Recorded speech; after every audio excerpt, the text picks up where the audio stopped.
So have you ever felt that intense, almost magnetic pull towards someone, even when a little voice in your head is screaming, maybe not a great idea? What if that crazy attraction isn't random at all? What if it's actually a dance you've known the steps to your entire life? This quote from Marilyn French just hits you, doesn't it? It perfectly captures that feeling of looking back and just trying to piece it all together, how a relationship that felt so amazing at the start could become so incredibly complicated. Yeah, we throw that word around a lot, don't we? Chemistry. It's that spark, right? That thing you just can't explain. But here's a thought. What if that feeling isn't the universe telling you you found the one? What if it's more like a signal, telling you that something deeply familiar, and maybe even painful, is about to play out all over again? Okay, let's dive into this. And that really brings us to the heart of this whole thing, this unconscious pull that kind of steers our romantic choices. You could almost think of it as, well, dancing with the ghosts of our past. You've heard this a million times, right? We're all destined to marry our parents. It's a classic trope, but honestly, the reality is way more nuanced and a lot more specific than that. And this right here is the key. It's not that you literally marry your dad. No, it's that you're drawn to someone who helps you recreate the emotional weather of your childhood. So if your father was always emotionally checked out, you might find yourself unbelievably drawn to a partner who's also distant, preoccupied. It just feels familiar. Basically, we gravitate towards partners who feel like home. And that's true even if home was a place filled with tension or pain. And why would we do that? Because it's what we know.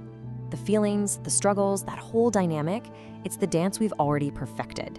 So there are really two big things going on here. First, you've got this lock and key thing, where your habits and their habits just click into place perfectly because they're so familiar. And second, there's this really powerful subconscious drive to go back to an old childhood hurt, and this time, finally win. To fix it. Now, I know this can all sound a bit abstract, so let's look at a couple of real-life examples from the source material to see how this dance actually plays out. So first up, we have Chloe. Her childhood was shaped by her father's violence.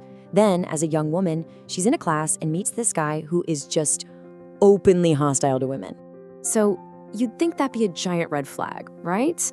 But what does she see? Oh, she sees a victim, someone who's been hurt, someone she can heal. Her subconscious isn't telling her to run for the hills. No, it's telling her to lean in, to engage with that familiar anger, to finally win this time.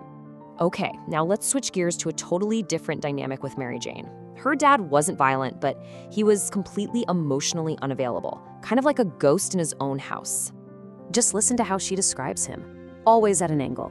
He was the perfect stand-in for the challenge she grew up with, trying desperately to get the full attention of a man who was never fully there. That struggle felt like love, because it was the only way she'd ever learned to fight for a connection. All of this brings up a huge question. I mean, if these patterns are so painful, why don't we just go for the nice, stable, healthy partner? Why does that option so often feel, well, kind of boring? It's a real paradox, isn't it? The person who is kind and present and totally available, the one who could give you a genuinely healthy relationship, often just doesn't ignite those crazy fireworks we call chemistry. And this lays it out so clearly. On one side, you have all the drama and tension from that old, painful dance, which our brain has learned to label chemistry. And on the other side, comfort, safety, which can feel so completely alien that we just write it off as boring. When you get right down to it, a healthy partner doesn't give us a stage to perform our old dance.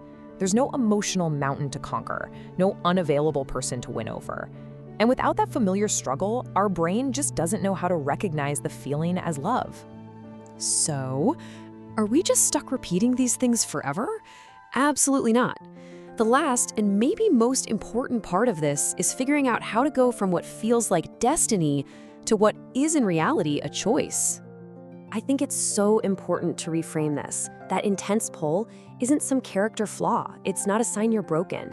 It's actually a really powerful, if misguided, attempt by your mind to heal itself. It's the part of you that wants to go back to that old pain and finally get it right. And that's where all the power is. You don't need a complete personality transplant to change. It all starts with one moment of awareness. One new choice to take a step back instead of jumping in. One decision to not start the familiar dance. That's it. Just one. And that really is the question to leave you with. Once you realize that the old dance is just that, a routine you learned a long, long time ago, it changes everything. It means there's a new possibility. It's not about forcing yourself to feel something new. It's about just becoming willing to listen for a different kind of music. And maybe, just maybe, trying out a few new steps.